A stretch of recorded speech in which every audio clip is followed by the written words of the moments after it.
பெருசா ஏதோ ஒரு பிரச்சனை இருக்குமோ கோமதிக்கு அப்படின்னு நினைச்சா, அப்படிலாம் இல்லங்க. மயங்கிட்டாங்க, சாப்பிடல அப்படின்னு சொல்லிட்டு இன்னைக்கெல்லாம் வந்து சிம்பிளா ஒரு விஷயத்த முடிச்சுட்டாங்க. இருந்தாலுமே வந்து பார்த்தீங்க அப்படின்னா வந்து இதுல 2 விஷயம் இருக்கு. 1 இந்த பாண்டியன் ஸ்டோர்ஸ் குடும்பம் எவ்வளோ கஷ்டப்படுறாங்க. அதாவது இப்ப வெளில இருக்க அரசி, மீனா, ராஜி இவங்க எல்லாருமே வந்து பார்த்தீங்கன்னா வந்து சாப்பிடாம கொள்ளாம இருக்க.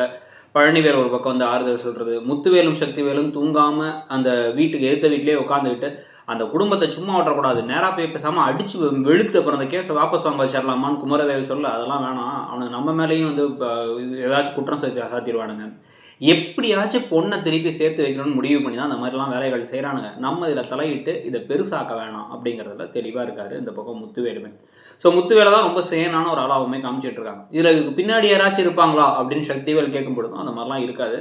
இது வந்து தன்னுடைய பொண்ணோட வாழ்க்கைங்கிறனால அப்படி பண்றாங்க அப்படிங்கிறாங்க. ஸோ தன்னோட பொண்ணோட வாழ்க்கைய காப்பாத்துறதுக்காக இவ்வளோ பண்ற இவங்க கொஞ்சமாச்சும் மனசாட்சியோட நடந்துக்கிறாங்களான்னு பார்த்தா, மனசாட்சிய பத்திலாம் அவங்க கவலைப்பட்டாங்களா அப்படிங்கிற கேள்விய தான் பாக்கியம் சொல்றாங்க. அதாவது என்னன்னா நம்ம வந்து எப்படியாச்சும் பேசி தீர்த்துக்கலான்னு பார்த்தோம். ஆனா பேசி தீர்த்துக்கிறதுக்கு அவங்க ரெடியாவே இல்ல. ஒரு ஸ்டெப் கூட அவங்க வந்து முன்னாடி வரல. நம்ம பேசுறதே கேட்கல. அப்ப நமக்கு என்ன வழி இருந்துச்சு? நம்ம பொண்ணோட வாழ்க்கைய காப்பாத்தணும்னா இதான் வழி. அதனால தான் இத பண்ணிட்டோம்.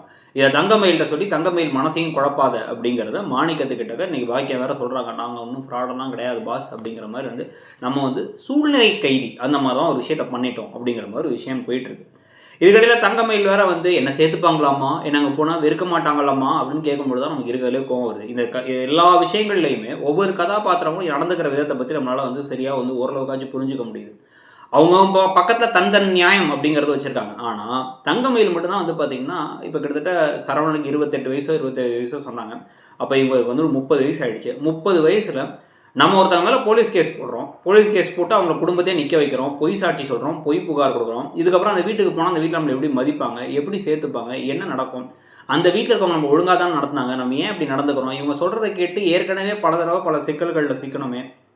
பொய் மேல பொய்யா சொல்லியிருக்கோமே!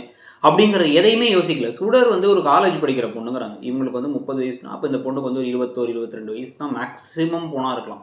ஸோ அந்த 22 வயசான பொண்ணுக்கு கூட வந்து அவ்வளோ விவரம் இருக்கு. அந்த பொண்ணே வந்து நீங்க பண்றதெல்லாம் தப்பும்மா, அக்கா தேவையில்லாம வாழ்க்கைய தொலைச்சுக்காதங்கிறாங்க. அந்த அறிவு கூட இல்லாத தங்கமயில காமிச்சுக்கிறதும், இதுல தங்கமயில திருப்பி இந்த வீட்டுக்கு அனுப்புனா என்ன ஆகும்? அனுப்புனா எல்லாரும் கண்டிப்பா வெறுப்ப தான் காமிப்பாங்க. அனுப்பக்கூடாதுங்கிறது தான் பல பேருடைய விருப்பமா இருக்கு. இந்த கதாபாத்திரத்துக்கு நியாயம் கிடைக்கிறது அப்படிங்கிறது, அதுவும் இவ்ளோ விஷயங்கள் நடந்தப்புறம் கொஞ்சம் நஞ்சமா இருந்தா பரவால்ல. பொய் சொன்னத தாண்டி இப்ப இந்த குடும்பத்த மொத்தமா அவமானப்படுத்தி, அதுக்கப்புறம் வந்து அரெஸ்ட் பண்ண வச்சு, அந்த ஊர்ல வந்து அவங்களுக்கெல்லாம் வந்து இருந்த மதிப்பு மரியாதையெல்லாம் கெடுத்து, சும்மா வந்து ஒரு பிரச்சனை நடந்ததுக்கே எல்லாரும் கேட்டுட்டு இருந்தாங்க. ஜெயிலுக்கு போயிட்டு வந்தாங்கன்னா என்னென்ன கேள்விகள் வரும்? எப்படிலாம் வருங்கிறத பத்தி எத பத்தியும் யோசிக்காம, போய் புகார்லாம் குடுத்துட்டு, அதுவும் எங்க அம்மா, அப்பா என்ன சொன்னாங்கன்னா தலையாட்டிட்டு, "நீங்க சொன்னதுனால தான் செஞ்சேன். நான் ஒரு அப்பாவி. வாயில விரல் வச்சா கடிக்க தெரியாது." அப்படிங்கிறதெல்லாம் என்ன ஒரு கிறுக்குத்தனம்ங்கிறதெல்லாம் இருக்கு. ஸோ அதனால இருக்கிறதுலே நமக்கு வந்து ஒரு மாரி கோவம் வரக்கூடிய கதாபாத்திரமா இருந்தா, அது வந்து யாருடைய கதாபாத்திரம் மேல வரும்னா, தங்கமயிலோட கதாபாத்திரம் மேல தான்.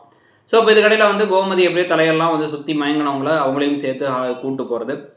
இப்ப எல்லாருமே மொத்தமா கிளம்பி கோர்ட்டுக்கு வரும்பொழுது தான், கோர்ட்ல கேஸ வாபஸ் வாங்கிடுவாங்கன்னு லாயர்லாம் சொல்லிட்டு இருந்தாரு. இவரு அவங்க பயந்து நம்மள்ட்ட கெஞ்சி கதறிடுவாங்க. நம்ம கேஸ வாபஸ் வாங்கிரலாம் அப்படின்னு பேசிட்டு இருந்தாங்க. அப்படி நடக்காம ஜாமீனாவே கிடைச்சிற போது சக்திவேல் முத்துவேலே உங்களுக்கு சாட்சியெல்லாம் சொல்ல போறாங்க. இத வச்சு அண்ணன் தங்கை பிரிந்தவர்கள் ஒண்ணு சேர்றதுக்கான வாய்ப்புகள் அதிகமா இருக்கு அப்படின்னு கதைய கொண்டு போறாங்க. அது ஒரு பக்கம் வந்து நெறைய பேருக்கு நெகிழ்ச்சியும் குடுக்குது. ஏன்னா வந்து உண்மையிலேயே இந்த சீக்வென்ஸ்ல ரொம்ப நல்ல விஷயம் முத்துவேல் சக்திவேல் கோவப்பட்ட தங்கச்சிட்ட பேசினதுதாங்கிறாங்க. ஏன்னா நெறைய பேரோட வாழ்க்கையில அத பார்த்துருப்போம் நம்ம. குடும்பத்துக்குள்ளார சண்டை இருக்கும், பிரிஞ்சிருக்கும். மாமனுக்கும் இந்த பக்கம் வந்து அந்த மாமா நம்ம தாய் மாமா ஃபேமிலிக்குள்ள ஒரு பிரச்சனை. ஏன்னு இந்த பார்த்தா அப்பாவுக்கும் அவங்க அம்மாவோட அண்ணனுக்கும் சண்டை வந்துருச்சு அப்படிங்கிற மாதிரிலாம் நிறைய கதைகள்லாம் இருக்கும்ல. பல கதைகள் இருக்கும். அந்த கதைகள் இருக்கிறதுனால நிறைய பேரால ரிலேட்டும் பண்ணிக்க முடியுது. அதனால அதுக்கப்புறம் சேர்றதுங்கிறது அந்த பொண்ணோட மனநிலை, கோமதியோட மனநிலை அப்படின்லாம் எல்லாரும் யோசிக்கிறாங்க.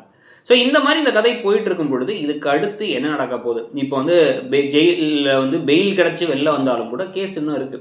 அப்ப கேஸ முடிச்சுக்கிறதுக்கு என்ன விஷயத்த செய்ய போறாங்க? இல்ல வந்து இன்னமும் இந்த மீனா மாரி ஆட்கள், ராஜி மாரி ஆட்கள் இந்த தங்க நகை மேட்டர போட்டு உடைக்காமலே இருக்க, அத வச்சு தான் ஒரு ட்விஸ்ட் நடக்க போதா? உங்களுக்கு என்ன தோணுது? இந்த கதை போற போக்க பத்தி உங்களுடைய கருத்து என்ன? அப்படிங்கிறத சொல்லிட்டு மறக்காம நம்ம சேனலையும் சப்ஸ்கிரைப் பண்ணல அப்படின்னா சப்ஸ்கிரைப் பண்ணிக்கோங்க.